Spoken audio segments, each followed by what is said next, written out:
Welcome to NocBro Nation. Welcome back, guys. Jarrell here. And I'm Josh, and today we have another From video to go over. Season 4 before the premiere of April 19th. April 19th. Yeah, baby. So you might have saw our video. We reacted to the season teaser for Season 4 of From. Now we're going to go over those pictures. And you have some other stuff, right? Yeah, let's go over the pictures. Not much there, but just kind of a little other analysis, breakdown, theories.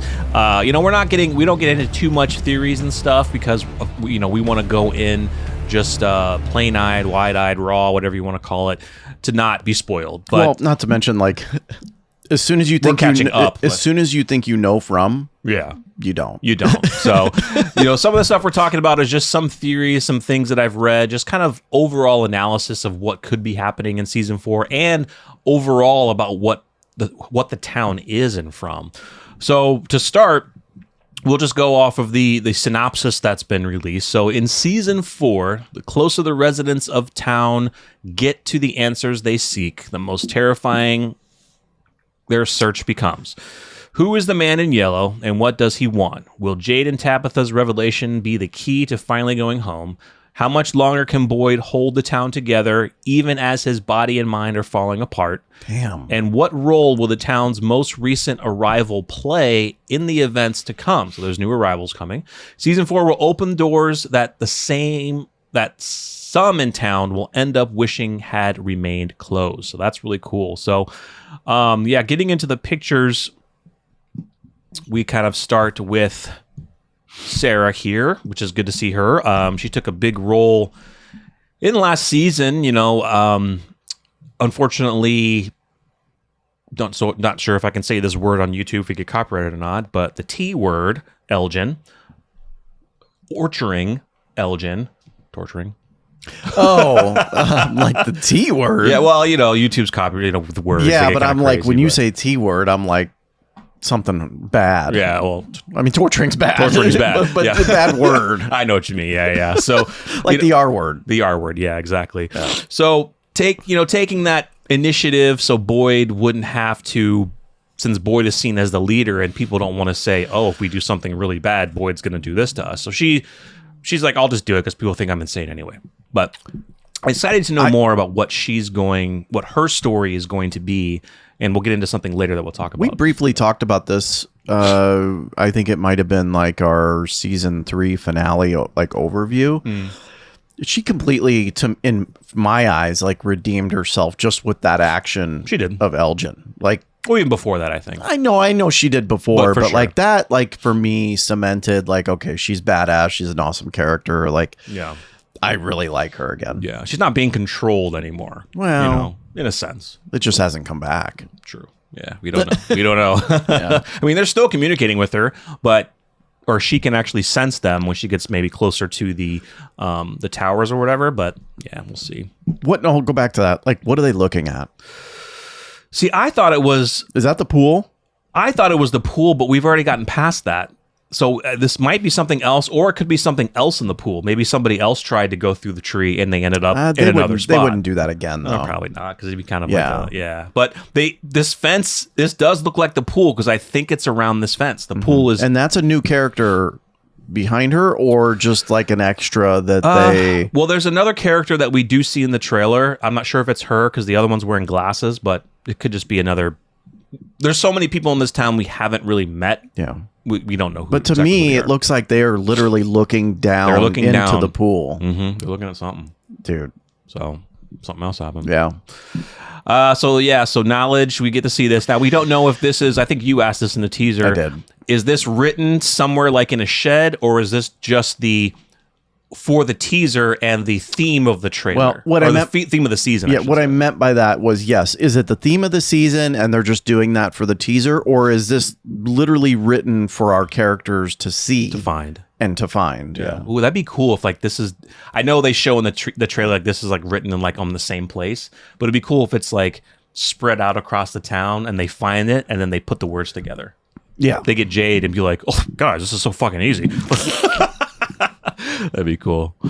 So Randall, he's out and about. He's got a nasty scar. What's on the other side of his neck? That's where he was scratched by the entities. There's 3 marks, yeah. So nasty scar, which of course will be there forever. Yeah.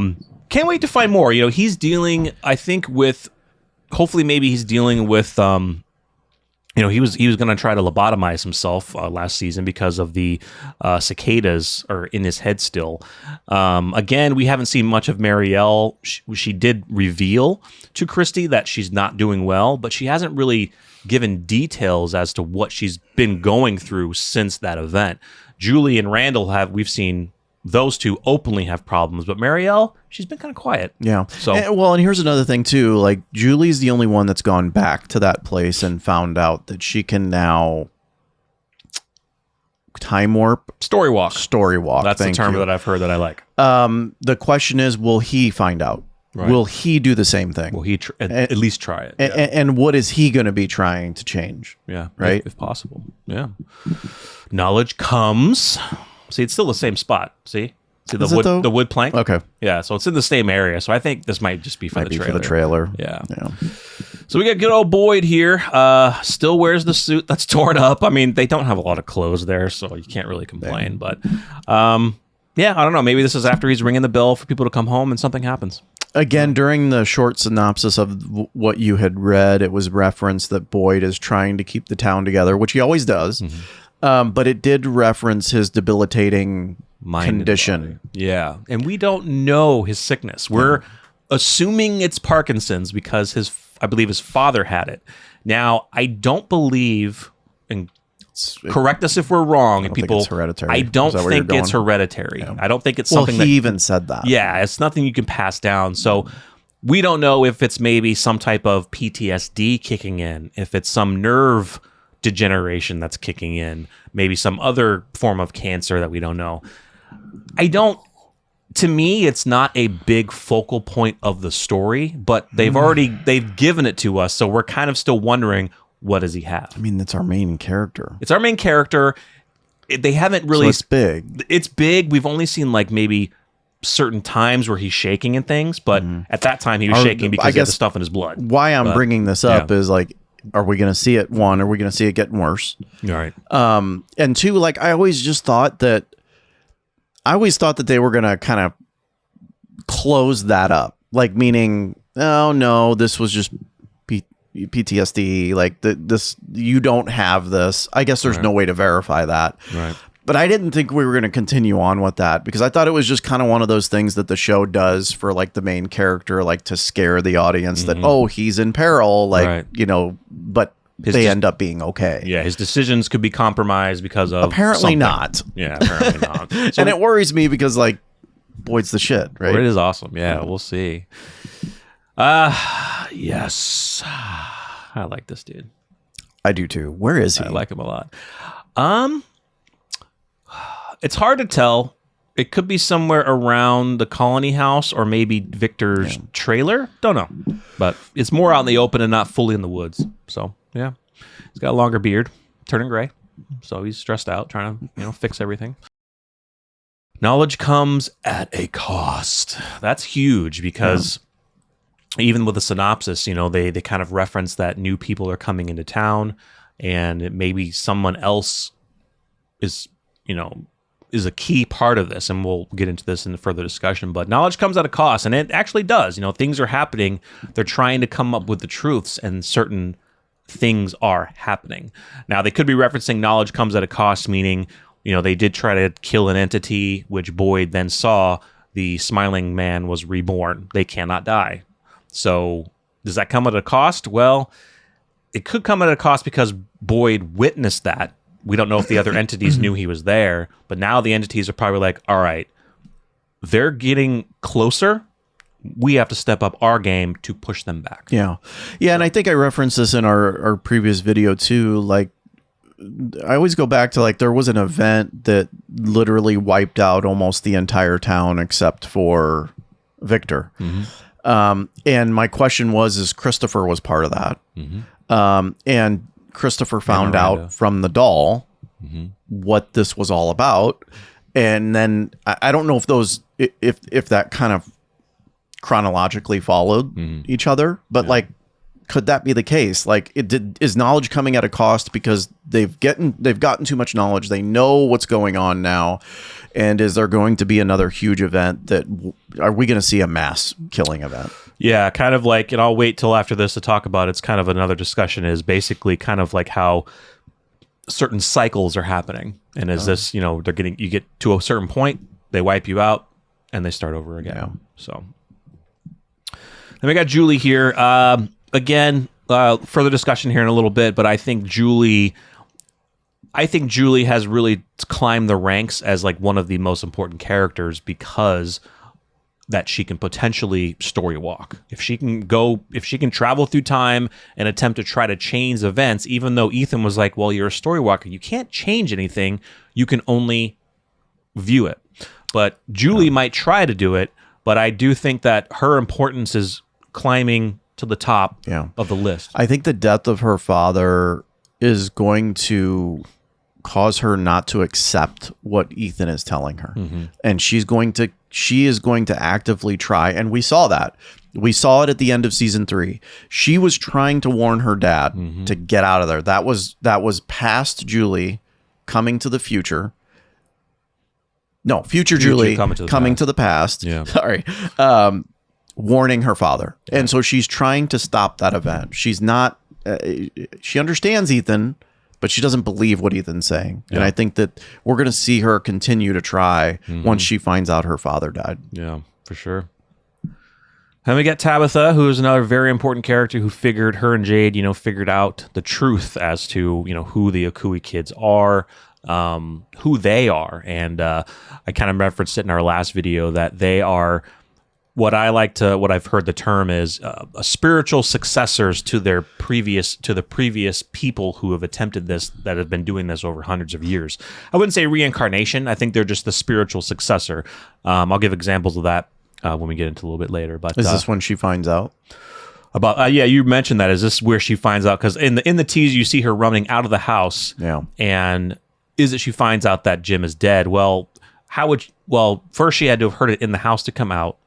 And then how'd she get to the house, right? Or she looked out the window, they see them carrying Jim's body, and that's when she comes out. I think what's going to happen is because you got to look at the events of after the season finale, right? They were in the settlement. They're in the woods. In that settlement where the stones are with the red carvings and the statues. Right. Yeah. Around it, close to which it. is a pretty far trek. From town, right? So she's not going to immediately get to the house, right? And Jim was killed immediately after that because he ran off after he heard the news.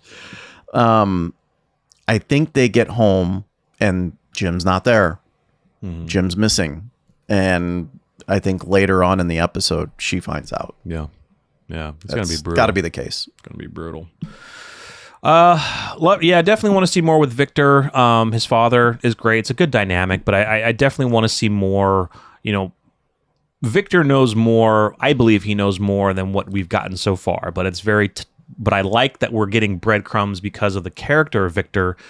Even though he's a 50, 60-year-old man, he's still 12 or 13 years old in his mind. So it's very tough for him and to relive these experiences because they're so scary. He's kind of tried to bury him down. But again, the stuff that he's drawn, his pictures, we've heard about in the opening credits. There's stuff from there. We've heard in Miranda's basement, the visions that she had also correlate to stuff that Victor saw when they were there. So there's definitely more. I think we're going to get more. And I'm hoping that his father helps Victor to kind of open up and be able to speak about it, because his dad does a great job of making him feel calm, making him feel comfortable, but Victor still has his kind of wall up because he's like the trauma that he's had to deal with for 50 years. Yeah, it'll be interesting to see where his story goes and what's left there. Oh, we hate this haircut. We do. I mean, the actress is great, but I preferred the longer hair. I really did. Christy was a little bit absent in season 3 just because of her injury. With everything that happened with Kenny and, with Marielle coming back, they kind of separated that kind of romantic relationship with those two. But I'm really wanting to see Christy more. She does have a good dynamic with Boyd. She really does. And I'm kind of wanting to see more with her, Marielle, and with Kenny. Yeah. And with everyone, of course. But, yeah, not much here, right? Yeah. No, these are just the standard picture. We're kind of just I giving our overview. Yeah, but just Christy, period. Like, her story, not much. I mean, she just, not much in season 3. Yeah. Oh, man. God. We need to... She has come off of an insane season 3.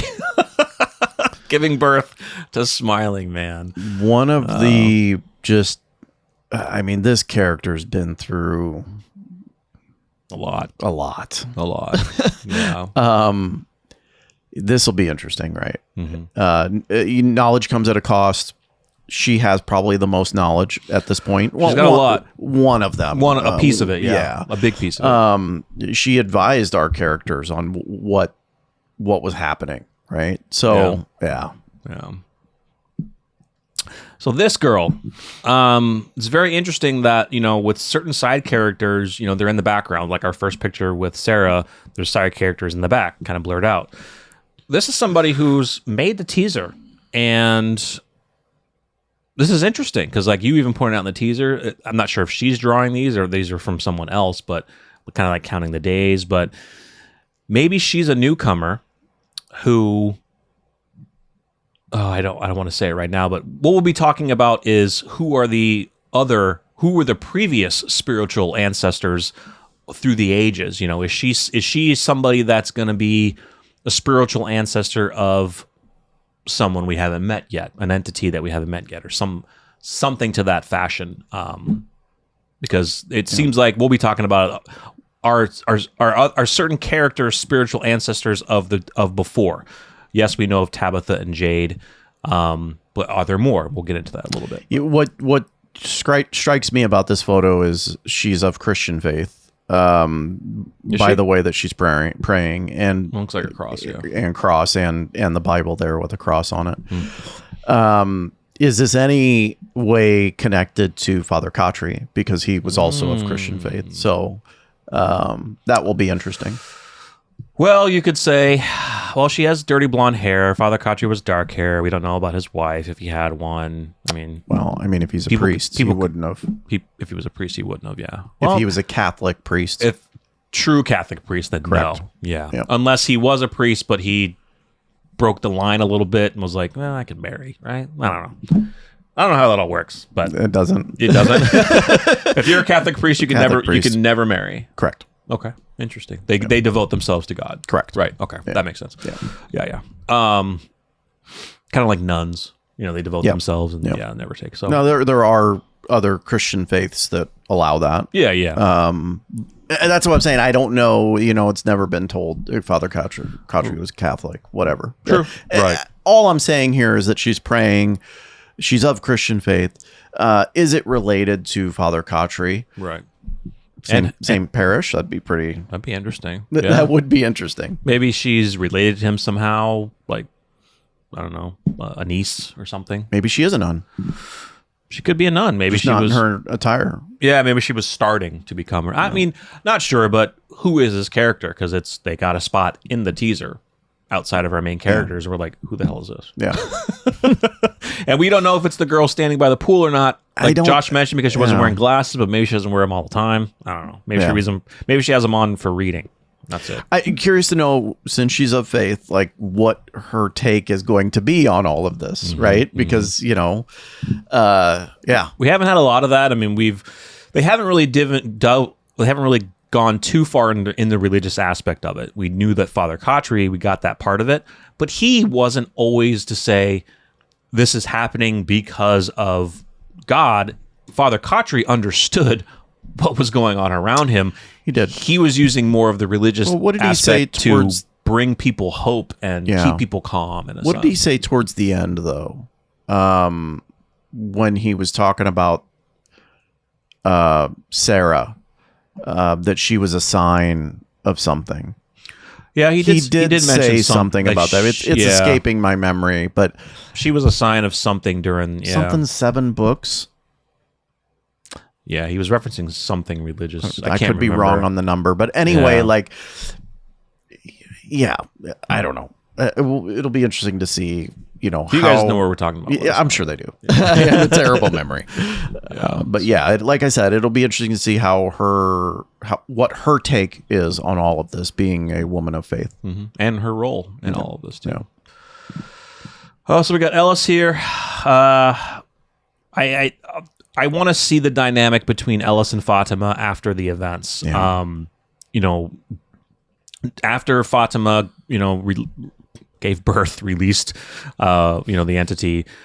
Is she now back to somewhat normalcy? How could you be? Well, how could you be? I'm more speaking of, does that release a lot of that craziness from her? She's still going to be affected by it, but does it, now that she's done with it, talk about PTSD. Does that, right? Like, does a small piece of it then release her? Like, 'cause she was angry. Yeah. Does that maybe go away, but then she's still going to have the aftermath of what she went through? Yeah, I think like the effects of everything are obviously not going to be there, but emotionally.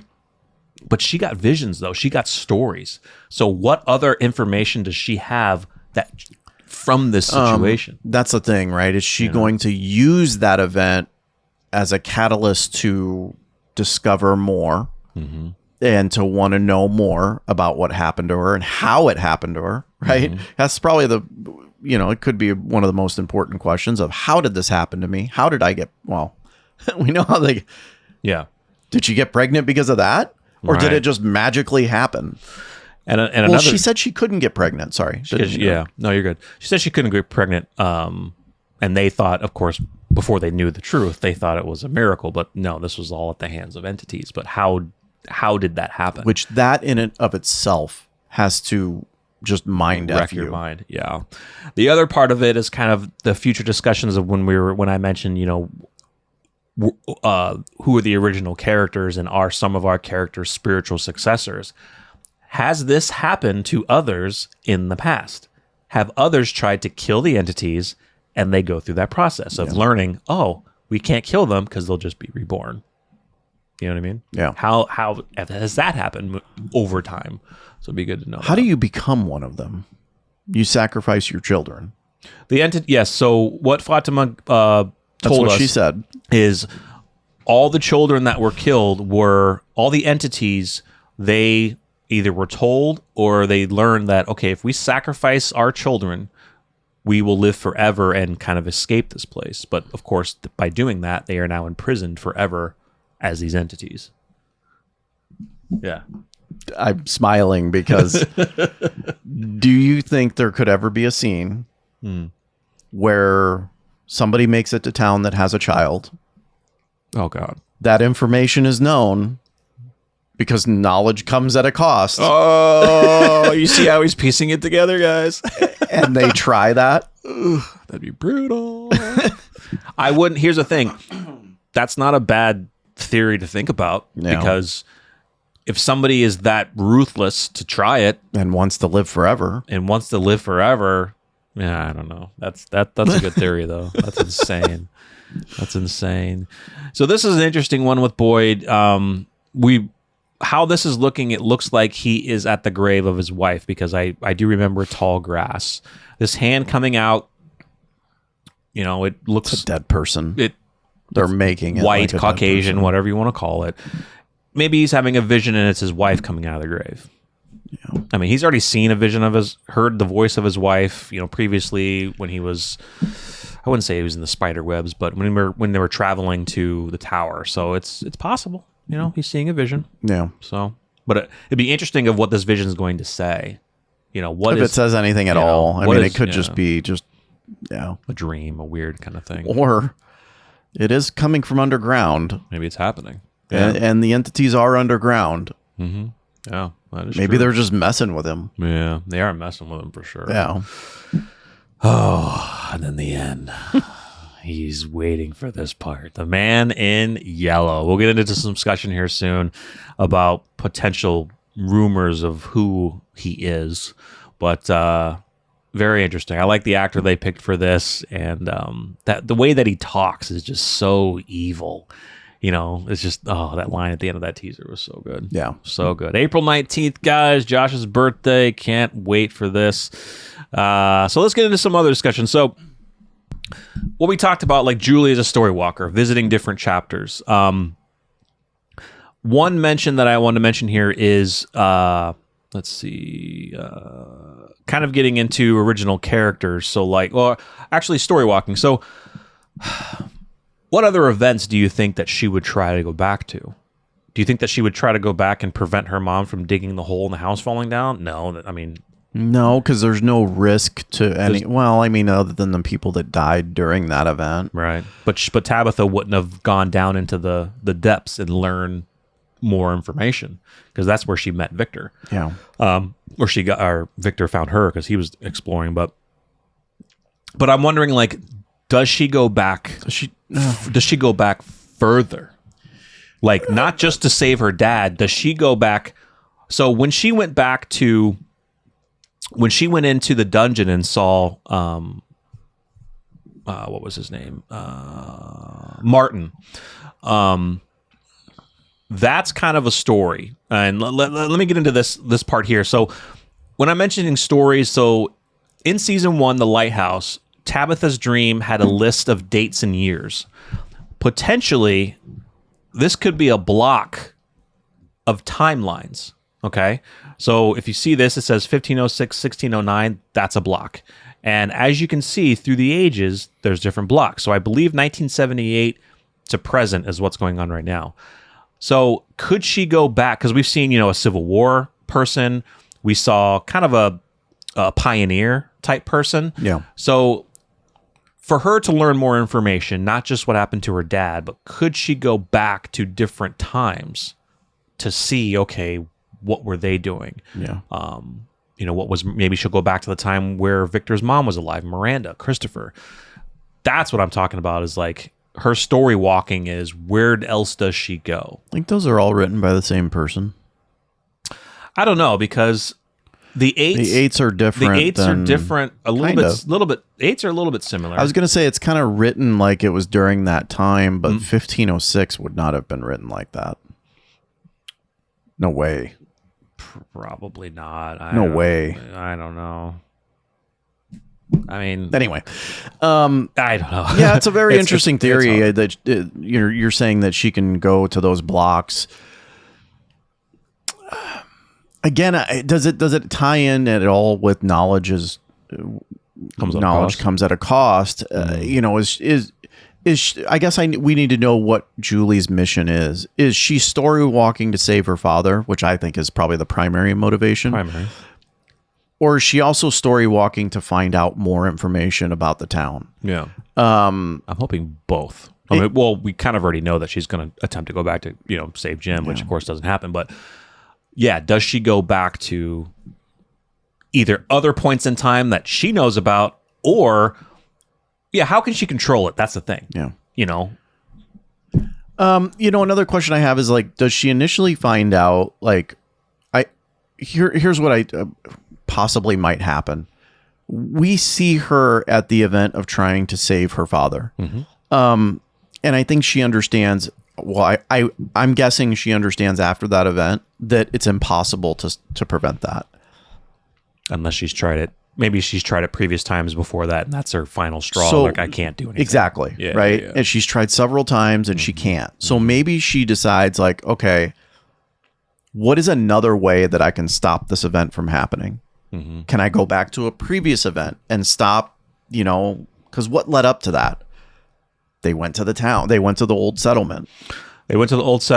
Jim was Her out there. Her father got upset and he walked away. He walked away and went back to the trailer. Can she stop that event? The RV, I should say. Yeah. Can she stop an event that maybe led up to that event? Right. Of Jade finding out. Put Jim's path in another direction. Don't have him go back here. Go over here. But then it's like, maybe she sees, well, if she changes it, the man in yellow still finds him and still kills him. But again, it all depends on what her mission is. Yeah. And I think that it's solely based on her father. And if that's the case, then she's constantly going to be trying things to save him. Yeah. In one way or another. Yeah. Yeah. The other item that I mentioned was, who are the original characters who kind of started this all? And like, most of our group are spiritual successors of those who came before. So Tabitha and Jade previously were referenced to being those who had children together and sacrificed their children to live forever. Before them was Christopher and Miranda. Well, hold on. They didn't sacrifice their children. Who? Tabitha and Jade's characters. Yeah, they did. I thought they fought against it. They wanted to save the children. Because if they did that, then they would be entities. They would be entities. But her line was, "We've come back. We've failed." Okay, yeah. So they're trying to stop it. They're trying to save the children. Yeah, they're trying to save the children. Yeah. So Christopher and Miranda were spiritual successors to those who came before. But what other, like what I've mentioned, what other characters that we know of in our group are spiritual successors? So, if at all. So Julie, Randall, and Muriel could be spiritual successors of the 3 chained people, the people in the dungeon, including Martin. There's kind of rumors and theories that Randall could be this story version of Martin. Like he's the spiritual successor. Is Martin the old guy that scratched Boyd? Okay, yeah, and he's the only one in the dungeon. That's who Julie saw. But if you think about it, those 3 were chained up. Dude, Martin was chained up with 2 others. So are they the spirit? So those other 2 other people that died. And this goes back to my previous comment. Could you imagine if, damn it, what's his name? Elgin? No. Who? We were just literally talking about him. Randall? Yes, thank you. Jeez, that tells you how shitty my memory is. Could you imagine if Randall finds out that he can story walks to the exact spot that Julie was at where he meets Martin, and has that conversation with him?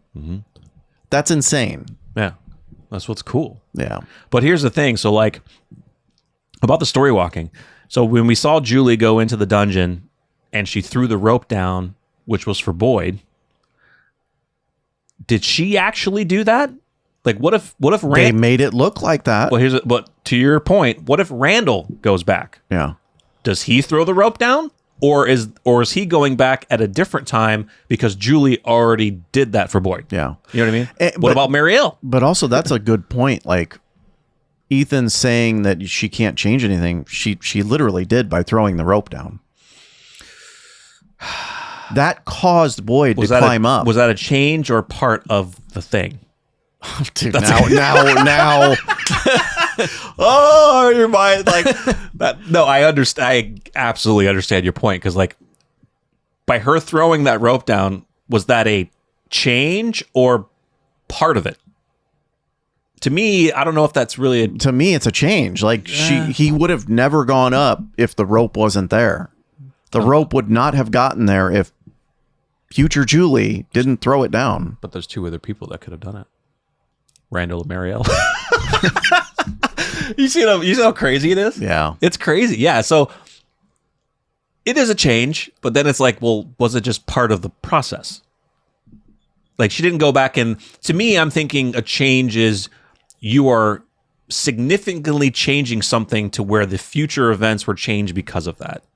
Yes, the rope in a sense could be part of it, or I'm thinking more of a change like, okay, yeah, she prevents her father's death. That's a big change. But you're right. It's just hard to think. It's hard to think about because it's like, well, if she didn't do it, what if Marielle or Randall goes there? Do they throw the rope down?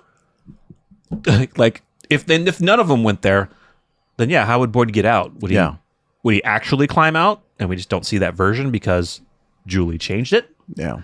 It's insane. That's the cool thing about the story walking thing and who our other characters could potentially be.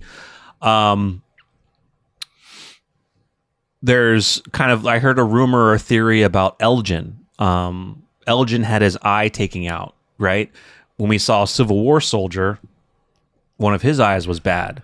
When we saw one of the Pioneer guys, he had a stake through his eye. Like, is Elgin the spiritual successor of either of those, or was it just a weird, just how they were? Yeah. We don't really know. And what about our other characters? What about Ellis? What about Fatima? What about Donna? You know, what about new characters that have come in, like the cop chick? Like, is she someone from the, like, are any of our other characters from the past, Yeah. taking over that successor in this new storyline, because we kind of went over the date cycles. So when the process of 1509 to 16 whatever that was done, then they go to the next cycle, decades or whatever, 100 years. Is it just rinse and repeating? So new people come in and those new people take over the previous and they keep attempting. Yeah. And they've been doing this for hundreds of years. Yeah. So I mean, we wouldn't know that until someone goes into that same spot and carves 1979 to 2000. Well, I'm not I'm not just saying that. It's just but like, wouldn't that be sweet to see? Cool. Yeah. Like it's another block. It's another block. Yeah. So is it, just how our characters are acting and the choices that they're making? Was that done previously by the people before? Did they make similar choices and similar decisions and they ended up the same way? And the new person that comes in the next block has to try to change and deviate from that. And that's where storytelling comes in, where she's able to change certain things to try to shift the story, but the entities are still so smart and able to say, it's not happening. Yeah. Rinse and repeat. Kill them all and let's get some new people in. What's also interesting is like, we've always said that like the entities, like some of them, like a milkman from the 60s. Yeah. A cop from a nurse from the 50s, a nurse. Yeah. Have you ever seen one from 1509? No. So or earlier. Our main entities look to be the same time frame. I think those were the people from, let's say, the 1950s or 60s who made that decision. Where are the older ones? If they can't ever die. Exactly. What happened to the older? Maybe they weren't immortal at that time. I don't know. But the promise was, you kill your children and you become immortal. Yeah. So, but maybe those previous entities didn't have the children to sacrifice, but something took over them and they just became that way. But I understand what you're saying is like we saw a Civil War soldier and we saw a pioneer. So that's 1860s and 1700s, so to speak. Pioneers. I'll take it a step further. Victor's a child. Yeah. 40, 50 years ago. Yep. The entities weren't dressed up in 50s and 60s and 70s. You see what I'm saying? Like they should have been older, way older than Victor. Yeah. I don't know. That is interesting. Right? Yeah, because we are seeing only the same group of entities every time. Somewhat. And can you think of a different one? They're all dressed in like 60s, 70s type clothes. Well, we saw that young kid, remember, in the first season? The young kid that we're always referencing the Julie. You mean Ethan? Yeah, Ethan, yeah. We saw that young kid, but he was more, he just had like a t-shirt on, which... He had jeans and a t-shirt, so you could make it like an Elvis looking... True. Yeah. that was kind of like the big thing back then. They wore like white t-shirts and kind of the pack of smokes rolled up. Yeah. I don't know. Was it Ridgemont High, Greece? I don't know. That's cool. Was it? I don't know. I don't know if it's Ridgemont High, but Greece. But yeah, you are right because we are only seeing the same entities that seem to be dress wise from certain era, 40s and 50s, maybe between the 40s and 1940, 1960s ish. So what? But that corresponds to with like the diner. The diner, yeah, how the diner looks. Like the town is from that era. It seems to be. And we've seen older settlements that were stone and brick. That had talismans type things. Yeah. So what were did they have entities like that matched that area? Maybe. Just concentrated there? You know? Well, so it's not just like a block of time, but it's also a block of territory. Yeah, but you're right because it's like because if you sacrifice your children, you live forever. Then these entities over time should be the same entities. Yes, unless no, I'm just trying to think of any that we've seen over like the ones that I'm thinking of, like the ones that we don't see too much. Like there was a bride one. Mm-hmm. But again, that bride outfit was an older bride outfit. Like, yeah. But see, the visions that Jade saw of the Civil War soldier, or no, did Jade see that? Jade saw that. Mm-hmm. I can't remember who saw the pioneer. I think that was Jim.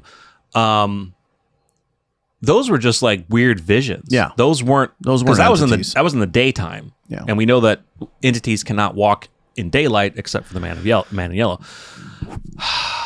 It's racking my fucking brain, dude. I'm just saying, like, no, you are right. What happened to the entities of old?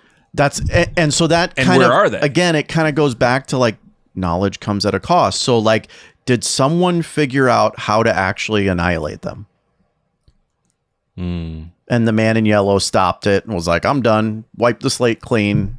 Kill everyone. Or it could still be the same thing through each cycle block, right? So like, so every cycle block, each entity who became, they sacrificed their kids. But when it comes to that point in time, maybe everything gets wiped out. They get a new group of people in. They do the same thing. They sacrifice their kids. Those people become entities. Dude, that's wicked. The people there try to figure it out, and they go through this block of time, 50 years, 100 years. It doesn't work. Everyone, and you just keep repeating. And is that what the man in yellow is talking about? Like, this is the part that I like. It's coming to an end. Yes. Yeah. Because he gets to manipulate a whole nother set of parents and give them the option. Give them the option To become entities. So then, Dude, that is assuming that, this is a Right. wild theory, but so going back to the picture of the dates, we are in 1931 through 1978. No, not necessarily. not necessarily. This is just a theory. We don't know We're if these probably are blocks. in a new block because it hasn't Right. ended, quote unquote, ended yet. But those entities are still from, well, those outfits could be from the late 70s. Late 70s. So those, Absolutely. but if we're going off the theory that after 78 everyone gets killed, including the entities, you start anew. I don't know. It fits. It kind of fits. It does. It just seems like those outfits are a little bit older than if we're starting a new block from 1980 to present. Those seem a Okay, little but bit go back older, to that. You know, Who's to say that, okay, we created the entities, they lived along, we created the entities in 1960. right? But what I'm saying is that, like after each block, so 1864 to 1883, the people and the entities are gone. Yeah. So starting in 1931, that's a new set of entities that have to do the sacrifice. Yeah. Wherever it doesn't have to be the start of 1931. Who says it started at 1931? No, yeah, I know what you're saying. So it could have started in 1950 or 60. Sure. But what I'm saying is that if it ends in 78, then those clothes would be gone. We're starting in the 80s now. Well, Now those clothes, 79. those clothes still, Maybe. it could still fit. Get over in the 80s, and that's you're in. No, dude. Oh my god, I need a drink. Let's move on from that. But that is cool, though. Guys, we could be completely wrong, but it's just fun to think about that kind of stuff. Yeah. So, like I mentioned before, who are the most important characters to find the truth of the town? I think number one is Victor. He knows a lot. I mentioned that Julie has gone to the top of the list, I think, because of the information she found out that she can story walk. Tabitha and Jade know a lot. Boyd knows a lot. I think those are kind of the top right now. I would add Randall and Marielle just because their connection with Julie. Yeah, but we haven't gotten and there just because yet. the potential for them is there. Yeah. I mean, you could make an argument for Sarah too because of her connection. Sarah, You could make yeah. an argument for Elgin too because of her connection. His connection. Piece of it, yeah. The lady in the yarmulke that we don't, not the yarmulke, not the yarmulke, the Yeah. what the Japanese thing, the Something Moto? Komodo. Yeah. Yeah, Komodo. Yarmulke. Yarmulke. But yeah, like we don't know who she was. I mean, she just seemed the driving force to reborn, the smiling man from Fatima. But yeah, there's other important characters, but I think like those are kind of the tops. Yeah. But yeah, for sure. We'll save that one for last. But I wanted to mention: do you think this town is being controlled by a good and evil entity going back and forth? To me, That's a very good theory. to me, the boy in white seems to be good Yeah. because he does seem to help. The man in yellow, yes, does seem to be evil because he knew about Tabitha digging the hole. When he killed Jim. He killed Jim. Yeah. He seems to know, and they both know information, but it seems like the boy in white is there for good. So, do you think that there's just an internal struggle of maybe this whole boy in white, man in yellow thing? They're the start of it somehow. Yeah, they're the origin story, and they need these people to somehow break them free and break everything free. Yeah. Well, here's the thing about that. I think we're starting to slowly. Would you say that we have more information about the origin of the man in yellow than the boy in white? More information at this point. Kind of. Because we know how the entities started. Yeah. And he's connected to the entities. He's connected to this town. So is the boy in white. Yeah. But the man in yellow seems to be the ringleader of all the evil shit that's going on. Mm-hmm. And so you immediately connect him to the entities. Yeah. So in my opinion, he's got to be the dude that gave the parents the deal. Yeah, for sure. He's got to be the cult leader. If right. We're going to say that it was originally a cult. Yeah, you're right. And then the boy in white just... I don't know. He tries to stop it, but maybe they're both bound to certain rules and restrictions. So the boy in white just can't simply come out and say, you don't want to do this. He did though. He has. He does it in weird different ways though. Yeah. And just kind of somebody mentioned like why couldn't the Cooey kids just say remember? Why did they use the term a Cooey? Why did they force Tabitha and Jade to go through the hurdles instead of just telling them what a Cooey meant, which means remember? And I didn't see a good explanation because there is no explanation as to why. It's just that's how it is. There's a perfect explanation for that, I think, right? We gotta remember that the kids saying a Cooey are Tabitha and Jade seeing that. Right. No one else sees that. Just True. Tabitha and Jade. Right. And so you have two characters that have no idea about the memory of previous lives. Right. Right? Yeah. So how are they going to manifest a child that just comes straight to them and says, hey, you were once such and such? No, I know. Right? Yeah. No, I know. Yeah. Yeah. So that makes sense. Yeah. It makes sense. They're going to get jumbled information because, of course, they don't remember living a previous life. Because you don't. Because to them, they didn't. they're just the successor of those, and they have to, unfortunately, give them bits and pieces to jog their memory, which Jade was perfect at figuring out, the musical notes, and then, visions from Tabitha was starting to kick in, and they all got it. Let's see if you know this. What makes the boy in white more, I guess you could say, powerful than the man in yellow? Well, he's able to travel. Well, unless it was all in her mind, he's able to travel outside of the bounds of the town because Tabitha saw him when she was in Massachusetts. Correct. Assuming that was real. Assuming it was real and not just in her mind. But it seems like, for what we know so far, we haven't gotten to the man in yellow yet, but he's able to be seen outside of that. Yeah. So interesting. Like, why didn't he just take her there? Why did he just push her out the top? But I know that was part of the thing. But we'll have to find more with the man in yellow. Yeah. So getting into the man in yellow, who is the man in yellow? So we know that Miranda saw a vision of the man in yellow because she drew a painting of him, which was in her basement that we saw when Tabitha was there. There are theories that Randall could be a future or past man in yellow because in Miranda's painting, it showed a scar on his right cheek, which is similar to Randall's scar. But in the season 3 finale show and the picture that we have,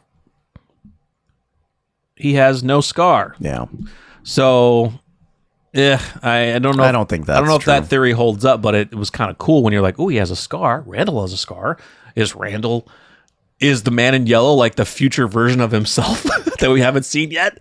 But there might be something to that. I mean, Christopher, I'm sure, had some abrasions on his body that Jade doesn't have. Like, right? Yeah, not a true person, but it's like a I don't know, past life. Christopher was bigger than Jade. True. Well, yeah, we're not talking like shot for shot, but it's kind of like just. I'll tell you what. You could be a spiritual successor of somebody. Yeah. You could totally see an older Randall in The Man in Yellow. Yeah, that's what people are picturing. Like it. Yeah, it looks like it. Yeah. No, but like you could say, Jade is the spiritual successor of Christopher because Christopher seemed to be a person who was trying to figure it out and went crazy. Jade was very close to going. He was starting to go a little wild and crazy because of their personalities were kind of similar. So, yeah, The Man in Yellow is going to be so interesting because our first introduction to him. True introduction to him is him killing Jim, but we do know that now the Man in Yellow was the voice on the radio that Jim was hearing and on the phone. Or not on the phone, that was a little kid, but that was the boy in white kind of trying to help them. But the Man in Yellow was definitely on the radio talking with Jim. Yeah, he's I'm excited to know more about him, depending on how much they give us. Is he the start? Is him and the boy in white the start of all of this? Is he the start of all of this? And then maybe the boy in white came in later. How long has he been around? Or is he a weird successor to a previous one? Again, because like we've mentioned, these entities cannot die. So have these entities been here the whole time and our year cycle blocks don't mean anything? Or have there been others and like you mentioned, they were wiped out somehow, but then our group never figured that whole part out how to truly kill them. Yeah. He looks different than a normal entity. His eyes are completely black. His teeth are black. And he's in daylight. And he's a daywalking. He's a daywalker. So he's obviously the ringleader. He's obviously the boss, right? Mm-hmm. And so does he have the power to say, yeah, you may have sacrificed. Yeah, I may have said you live forever. And you have to this point, but not anymore. Yeah. I'm resetting all of it. Yeah. That's what we're hung up on is because the only words that he spoke in that teaser seemed very specific. Like he knows what's coming and he knows he's excited for this because he's done it. He gets to do it all many over times again. Before. Dude, this dude's the ringleader. God. Like he's the. You know what's cool is when you watch movies or you watch TV shows and you're talking about a character, right? And when you get introduced to a character, just think about when we got introduced to like Walking Dead characters and Negan and stuff. Like you knew their name beforehand, right? Or if you get introduced to a character, you look at their characteristics and you're like, oh, I like this character. Then you find out their name. The fact that all we know of him is he is the man in a disgusting yellow suit. Yes. That's all we know. The man in yellow. I love how the writers are like, all right, we're not going to introduce this guy with a name. Yeah. We need something that stands out to make people remember who the hell he is. Let's put him in a yellow suit. Well, who said that? What? Did the show come out and say Man in Yellow, or has the fan base said that? I don't look up a lot of stuff on From just because I want to be surprised. Either. I just think I think the writers did this. He's just the Man in Yellow. I think it would be pretty fucking sweet if they didn't, and the fan base is like, yeah, this is the Man in Yellow. Well, that's the thing. Like, yeah, if there's no information about him, what's the only thing that stands out? Yeah, he's in a yellow suit. Yeah, the Man in Yellow. The boy in white. We don't know his name. He just wears white. So if that's done by the showrunners and writers, that's just amazing to be able to we don't know the character name. We just know them as this because that's what they're wearing. Their distinctive look. That's it. Yeah. It's just. If we didn't know Negan's name, he would just be, what would Negan be? The man with the bat? Leather jacket man with bat? Yeah. Badass with a bat. Badass with a barbed wire bat. Yeah. Yeah, guys. Through this process, our brains have gone all over the place. Yeah. It's cool stuff. That's what makes the show fun and interesting is you can have conversations like this. And by the way, most likely be completely wrong. I'm fine with it. Until I watch it. But yeah, that's what makes this show so amazing. That's why I'm for me, probably the top show I've ever watched. Good. It's so good. Like, Could you imagine if this was out like during The Walking Dead? That'd be insane. But again, I got into Walking Dead late. It would kind of suck because people would be like, I'll take From. Maybe. It depends on when you're watching The Walking Dead. Depending when you're in it. Yeah. So it's like, but if it was around the time, it would have, like, I got into Walking Dead late anyway. Yeah. So we weren't watching the show during like season, the first number of seasons. I was. You were, but I wasn't. Yeah. But either way, if you know friends, family who are looking for a good show, definitely, if you haven't already, tell them to watch From. It is so freaking good. What my brother say on our chat, he was like, I got to get MGM Plus. I'm like, bro, it's worth it. Go to Amazon. You can buy the first 3 seasons, but So thank you guys for the recommendation of From, because that came, we only started watching From because you guys recommended it tons of times in our comments, and we were like, all right, let's check this out. Check this show out. We saw the trailer. We were like, this is fucking wild, right? It's a trailer. So, it's, most times you watch a trailer, it's, it gets you the hype, and then you get into it and you're like, this sucks. But no, we got into the episodes, and as you guys know, we've been hooked ever since. Yeah. So freaking good. So yeah, guys, let us know your thoughts on our wild, crazy theories and thoughts. Again, we're not going to get too deep in the weeds because we want to go in fresh for season 4. We don't want to be spoiled with anything. You know what, though? Could you imagine if we got it right? On some of the stuff? Yeah. Like if a showrunner's watching this, like these fuckers. Yeah. Some of that stuff I've gotten off of other articles, I know some of the stuff, but like the stuff we talked through, like about the blocks and stuff like that. Yeah. Like I'm not actively looking on any chat for information because I don't want to get spoiled. Yeah, we don't. We definitely don't. We want to watch this fresh. So yeah, it would be crazy if some of that stuff came true. It'd be awesome. It'd be so freaking sweet. No, actually, you know what? I hope it isn't. Yeah, because then that means we're surprised. Yeah, it'd be surprising, but it'd still be shocking, though. I mean, yeah, like I'm still caught up on the fact of, we're only seeing the same entities, and how long have they been there? And what about the other ones before? I'm sorry. Are these the same entities from the 1500s that wore a milkman outfit? But like that's what I mean. Like if this thing's been around so long, I expect to see like a Native American entity, right? Yeah. But again, maybe the entities really didn't start coming in until later. So people were still trapped in this town, never able to get out, and they were haunted by something. The Man in Yellow. The Man in Yellow, and he created he did it on his own, dude. He did it on his own. He created weird other creatures, but they weren't the entities we see now. That was done hundreds of years later as the Man in Yellow's like, all right, I need another idea. Another thing that kind of bothers me is we're led to believe that this dude just knows everything.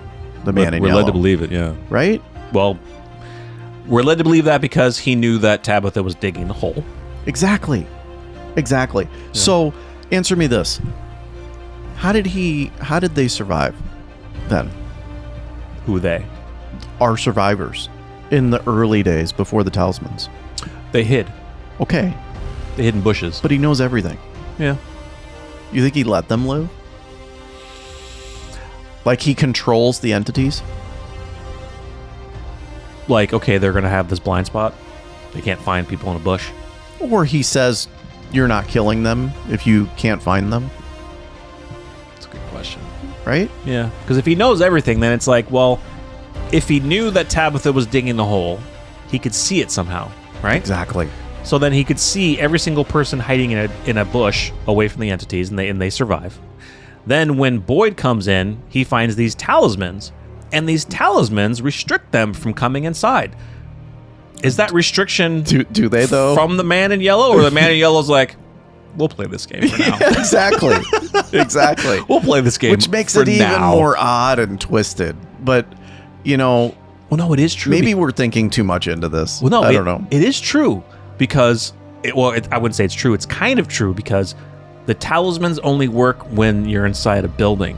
When you're outside, talismans don't work. Yeah. So there's a weird kind of rules. That's why I would go back to rules and restrictions. And who sets those rules and restrictions? Who's setting the rules and restrictions? Yeah. We cannot wait, guys. I can't wait. Oh, so let us know your thoughts in the comments. Stay tuned. If there is another trailer, I don't know if we're gonna watch it. Just we'll because watch it. We'll watch it, right? Because I want to, but I don't want it to have certain spoilers to again where we're like, oh, remember seeing that in the trailer? Yeah, that's true. You know, that kind of thing. Let's not watch it. We'll see. We'll see. Yeah, let's not watch it. Let's not watch it. Yeah, we won't watch it. We won't watch it. Let us know. Do you want us to watch the trailer and react to the trailer? If they have another one. Yeah. Let us know. If not, we'll probably find some articles that discuss it and maybe just take. Oh no, because then you're reading it. Yeah. We'll see. Yeah, we'll see. We'll see, guys. Anyway, thanks for your time, and we'll see you guys in the next one. I'm Jarrell. I'm Josh. We're NocBro Nation. We're out.